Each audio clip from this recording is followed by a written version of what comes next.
Hi students, सो इस video में हम देखने वाले हैं क्लास 12 केमिस्ट्री का एक बहुत ही important topic that is from chapter electrochemistry. And ये चैप्टर न्यूमेरिकल वाइज बहुत ज़्यादा इंपॉर्टेंट है।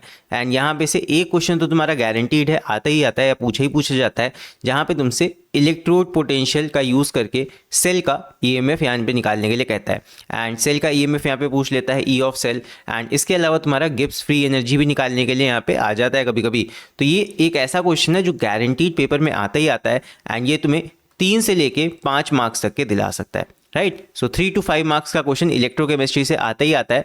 तो चलो ये 3 फॉर्मूला की मदद से कैसे इसके न्यूमेरिकल्स को करते हैं ये अभी देखते हैं। तो यहाँ पे सबसे पहला हमारा फॉर्मूला है E not of cell is equal to E R minus E L. This is most important and ये बहुत बेसिक होता है, इसका यूज़ करना भी हम देखेंगे। एंड इसके बाद में ई एम एफ सेल निकालने के लिए मोस्ट क्वेश्चन में तुमसे कहता है 99% चांस है कि ये भी तुम्हें पेपर में देखने को मिले। तो यहाँ पे तुम्हारा इसका फॉर्मूला ये होता है E of cell is equal to जो ई नॉट हम पहले वाले फॉर्मूला से निकालते हैं उसको यहाँ पे रख देते हैं, माइनस 0.0591 अपॉन एन, यानी कि नंबर ऑफ आयंस टोटल कितने ट्रांसफर होते हैं वो नीचे रखते हैं, लॉग यहाँ पे जो सेल का हम इक्वेशन अभी बनाएंगे उससे हम यहाँ पे कंसंट्रेशन देख लेते हैं दोनों आयंस की और यहाँ पे निकाल लेते हैं ई ऑफ सेल। तो इस तरह इसको निकालते हैं। और कभी कभी तुमसे गिब्स फ्री एनर्जी निकालने के लिए कह देगा, this is delta G Gibbs free energy. तो इसका वैल्यू कैसे आएगा, ये तुम्हारा हो जाता है माइनस एन एफ ई से। यहाँ पे एफ तुम्हारा फैराड है, फैराड का तुम्हारा यहाँ पे जो कॉन्स्टेंट का वैल्यू है वो है 96500। तो चलो अभी इसके ऊपर बेस्ड क्वेश्चन को देखते हैं फटाफट। तो यहाँ पे सबसे पहला हमारा क्वेश्चन है, ये मैंने तुम्हारा सैंपल क्वेश्चन पेपर में से लिया है 2024 के। यहाँ पे हमें फाइंड करना है value of E not of cell. तो ई नॉट फाइंड करना है एंड यहाँ पे गिब्स फ्री एनर्जी भी तुम्हें इनिशियल वाले ही फाइंड करना है। That can be obtained from the following cell under the standard conditions. ये सब ऐसे ही है। तो यहाँ पे मेन चीज़ तुम्हें ई नॉट ऑफ सेल फाइंड करना है। तो ई नॉट के लिए सबसे पहला हम फॉर्मूला लगाएंगे, E not of cell is equals to E R minus E L. तो पहले तो यहाँ पे देख लो ई आर क्या होगा, ई एल क्या होगा। तो यहाँ पे जो सा तुम्हारा बेसिकली कम वाला होगा, मतलब कम वैल्यू वाला, निगेटिव साइन की मैं बात नहीं कर रहा हूँ, जो तुम्हारा कम वैल्यू वाला होता है पोटेंशियल, ये तुम्हारा हो जाता है ई, यहाँ पे ये आर हो जाएगा। This is right, this is right. और ये वाला तुम्हारा एल हो जाएगा। तो बस फर्स्ट पार्ट यहाँ पे क्या तुम्हें निकालना है, ई नॉट ऑफ सेल निकालना है। तो E not of cell will be equal to, ये हो जाएगा E R minus E L, ये है यहाँ पे। तो बस निकाल लो। यहाँ पे ई आर का वैल्यू कितना हो गया, ये तुम्हारा गिवन है 0.14 एंड माइनस, और माइनस का है ये ध्यान रखना, बीच में माइनस रहेगा। और ई एल भी तुम्हारा नेगेटिव होता है तो ये हो जाएगा माइनस 0.76। बस इसको सॉल्व कर लो, ये आ जाएगा 0.14, ये तो माइनस का है बट आगे वाला तुम्हारा प्लस का हो जाएगा 0.76। अब इन दोनों को माइनस कर लोगे तो ये आ जाएगा तुम्हारा 0.62 वोल्ट। वोल्ट में आता है हमेशा। तो ये हो जाएगा तुम्हारा ई नॉट ऑफ सेल। इसके बाद सेकंड चीज़ तुमसे यहाँ पे ये भी पूछी थी गिब्स फ्री एनर्जी निकालने के लिए। तो यहाँ पे डेल्टा जी नॉट, बिकॉज यहाँ पे ई नॉट ऑफ सेल का ही तुम्हें यहाँ पे यूज़ करना है, तो ये डेल्टा जी नॉट हो जाएगा and this is equal to, मैंने बताया था माइनस एन एफ ई। तो इसका यूज़ करेंगे एंड यहाँ पे रख दो वैल्यू सारी। तो ये हो जाएगा तुम्हारा यहाँ ई नॉट होगा, ठीक है, बिकॉज ये तुम्हारा जी नॉट तुम निकाल रहे हो। तो ये हो जाएगा तुम्हारा टोटल नंबर ऑफ आयंस यहाँ पे कितने इधर से उधर प्रोपेगेट करेंगे, ये तुम्हें सेल इक्वेशन बना के निकालना पड़ेगा। यहाँ पे देखो जिंक कन्वर्ट हो रहा है जिंक आयन में Zn+2 में प्लस 2 इलेक्ट्रॉन्स में, ठीक है। और अगर हम टिन के साइड बात करें, ये तुम्हारा 2 इलेक्ट्रॉन एक्सेप्ट करेगा और कहीं ना कहीं Sn में कन्वर्ट हो जाएगा। सो ये हो जाएगा तुम्हारा, इधर साइड में प्लस लिख देते हैं, Sn+2 2 इलेक्ट्रॉन्स कहीं ना कहीं गेन करेगा तो प्लस 2e, और ये दे देगा तुम्हें Sn। इस तरह है। तो 2 इलेक्ट्रॉन्स का ही ट्रांसफर हो रहा है। तो यहाँ पे नंबर तुम्हारा इलेक्ट्रॉन्स का कितना हो जाएगा, 2।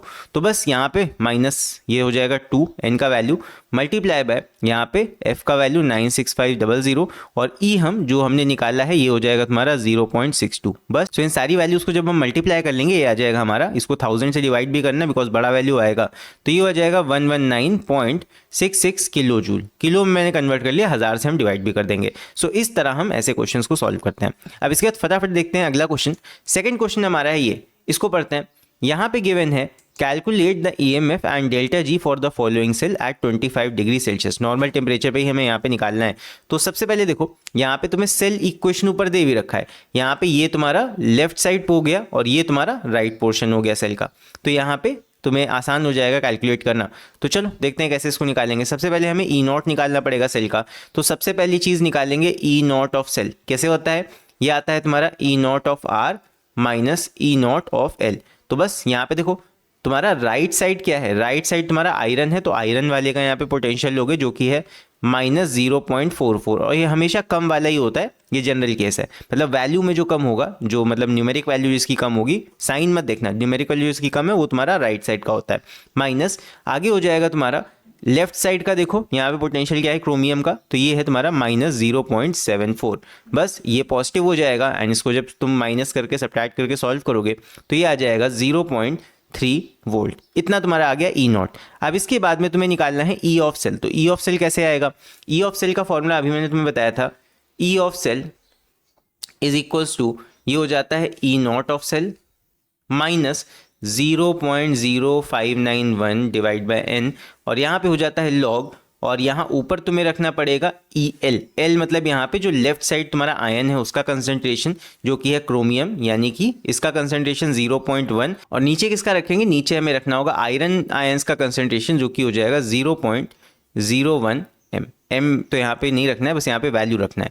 अब यहाँ पे इनकी कुछ पावर्स भी होती हैं। अब इनके पावर्स को समझने के लिए तुम्हें यहाँ पे इनका रिएक्शन देखना पड़ेगा, एक्चुअली हो कैसे रहा है। तो देखो यहाँ पे जो ये क्रोमियम है ये कन्वर्ट हो रहा है तुम्हारा Cr3+ आयंस में, और ये 3 इलेक्ट्रॉन्स कहीं ना कहीं डोनेट कर रहा है, बाहर निकाल रहा है।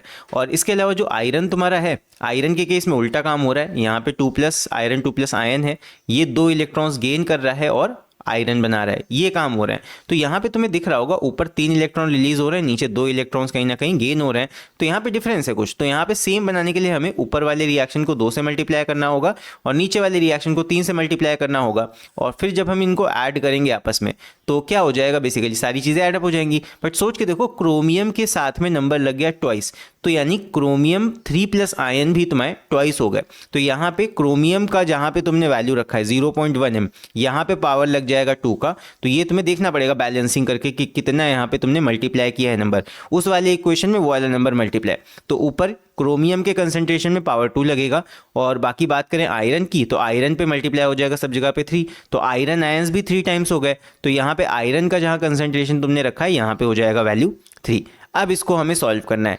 हम यहाँ पे ई नॉट ऑफ सेल निकाल चुके हैं ऊपर, तो ये हो जाएगा 0.3, यहाँ पे वैल्यू रख दो, ये हो जाएगा 0.3 माइनस 0.0591 डिवाइड बाय एन का वैल्यू तुम्हारा हो जाएगा, यहाँ पे टोटल नंबर कितना हो जाएगा? देखो ये हो जाएगा 3 2 6 इलेक्ट्रॉन। यहाँ पे तुम इलेक्ट्रॉन का नंबर निकाल लो 3 2 6 करके, तो n इज इक्वल टू आ गया 6। ये तुमको सब निकालना पड़ेगा, n का वैल्यू आ जाएगा 6 यहाँ पे।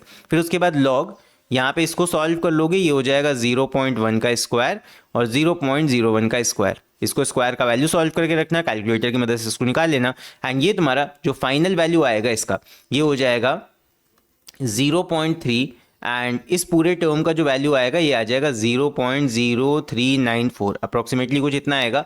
एंड जब इसको तुम सॉल्व करोगे तो ये हो जाएगा 0.2606 वोल्ट। तो ये आ गया तुम्हारा E of cell. So I hope इतना पार्ट समझ में आया होगा। अब इसके बाद लास्ट में तुम्हें यहाँ पे गिब्स फ्री एनर्जी भी निकालना है, तो उसका तो फॉर्मूला सिंपल है। इसके बाद लास्ट चीज़ Gibbs free energy delta G का value, that is equal to -NFE। बस यहाँ पे सारी वैल्यूज रख दो। -N तुम्हारा 6 है, फैराड की वैल्यू 96500, एंड इसके अलावा ई ऑफ सेल तुमने कितना निकाला है 0.2606। इसको सॉल्व कर लो, मल्टीप्लाई कर लो, ये आ जाएगा तुम्हारा -150887.4 जूल पर मोल। ध्यान रखना जूल पर मोल में आंसर आएगा, एंड इज इक्वल्स टू, यहाँ पे अगर किलो जूल में लिखना है तो ये आ जाएगा 150, और 1000 से डिवाइड कर दोगे 0.88 हो जाएगा ये। तो ये आ जाएगा तुम्हारा किलो जूल पर मोल। This is also the correct answer. So I hope वाला क्वेश्चन भी तुम लोग को समझ में आ गया होगा अच्छे से। इसके बाद बढ़ते हैं नेक्स्ट क्वेश्चन की तरफ। नेक्स्ट हमारा क्वेश्चन है ये, इसको देखते हैं कैसे हो गए। यहाँ पे गिवन है calculate the EMF and delta G for the cell reaction at 25 degree Celsius. यहाँ पे भी तुम्हें सेल का मतलब रिप्रेजेंटेशन दिया हुआ है पूरा, और कंसंट्रेशन भी तुम्हें गिवन है। तो अगेन वही काम हमें करना है, यहाँ पे दोनों का पोटेंशियल गिवन है, हमें ई ऑफ सेल निकालना है EMF। तो पहले सबसे पहले यहाँ पे हम क्या करेंगे, ई नॉट ऑफ सेल निकाल लेंगे। तो ई नॉट ऑफ सेल कितना हो जाएगा, E not of cell is equals to, क्या मैंने बताया था, ER माइनस EL।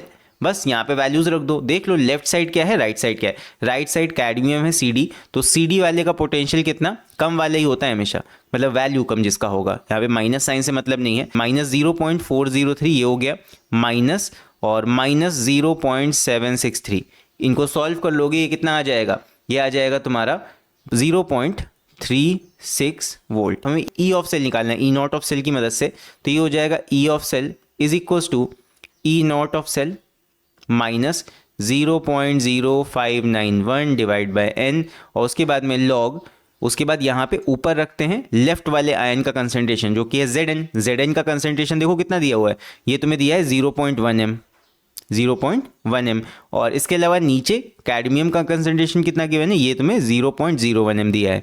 अब यहाँ पे भी तुम्हें बैलेंसिंग करके देखना होगा, वैसे बैलेंसिंग की जरूरत यहाँ पड़ेगी नहीं बिकॉज दोनों का वैलेंसी सेम है। तो यहाँ पे अगर तुम बैलेंसिंग करके देखो तो यहाँ पे जिंक तुम्हारा कन्वर्ट हो रहा है Zn2+ आयन में, और ये कहीं ना कहीं दे रहा है 2 इलेक्ट्रॉन्स। और कैडमियम की बात करें तो कैडमियम +2 आयन ये गेन करेगा 2 इलेक्ट्रॉन्स और फॉर्म कर लेगा कैडमियम।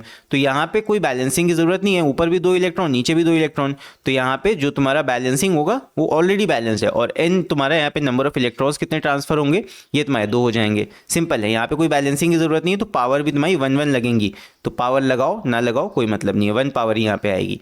तो बस इसको सॉल्व करो, तो सॉल्व करोगे इसको जब कैलकुलेटर की हेल्प से, तो ये कितना आ जाएगा, ये तुम्हारा आ जाएगा 0.36 माइनस 0.0295, एंड इसको जब कंप्लीटली सॉल्व करोगे माइनस करोगे ये आ जाएगा 0.3305, एंड वोल्ट लगाना मत भूलना बिकॉज इसके मार्क्स होते हैं यूनिट के। फिर इसके बाद अगली चीज़ हमें यहाँ पे डेल्टा जी नॉट भी निकालनी है। ध्यान रखना डेल्टा जी नॉट है, नॉट होगा तो यहाँ पे पोटेंशियल भी सेल का ईएमएफ भी तुम अपना नॉट वाला ही रखोगे, तो ये हो जाएगा -NF ई नॉट रखोगे अगर जी नॉट निकालना है, तो इसका ध्यान रखना।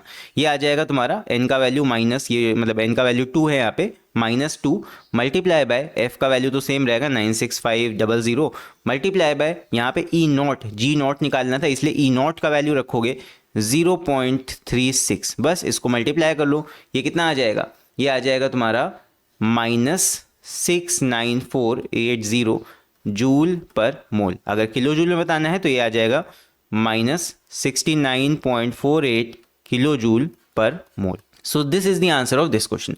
सो आई होप ये वाला क्वेश्चन भी तुम लोग को अच्छे समझ में आया होगा। अब सेम इसी से मिलता जुलता तुम्हारा क्वेश्चन नंबर 4 है, एंड ये मैं तुम लोग को होमवर्क में दे रहा हूँ। अभी लास्ट टाइम है तो इसको भी प्रैक्टिस कर लो, अगर इसका आंसर आ जाता है तो तुम्हारे एग्जाम में 3 से 5 मार्क्स पक्के हो जाएंगे, एंड 2 मार्क्स का यहाँ पे थ्योरी का क्वेश्चन आएगा, एंड उसमें थ्योरी की कुछ चीज़ें पूछी जाएंगी। सो आई होप इस वीडियो में तुम्हें जितनी भी चीज़ें बताई वो तुम्हें अच्छे समझ में आई होंगी। So all the very best for your chemistry paper, and इसके बाद अब हम मिलेंगे अगले वीडियो में, तब तक के लिए take care, see you and bye.